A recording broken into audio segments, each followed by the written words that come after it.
Hello guys, in this video I'm going to show you how to create a bulleted list in the Docs app.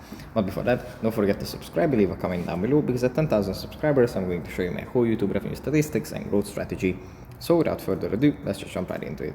First you have to open up the Google Docs app. Here it opens up in Drive files. From here we just have to find the document that we want to edit. Tap on it.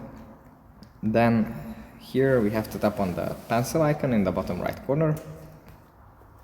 Then in the top row we have to tap on the letter A, then on paragraph, and here we have this bulleted list, bullet point list. You can tap on this, select what kind of icons we want to use, and then we can just start writing whatever we want, and then this is going to be applied like so. So yeah, that's pretty much it for this video. Hope it was helpful for you guys, and I'll see you in the next one. Bye.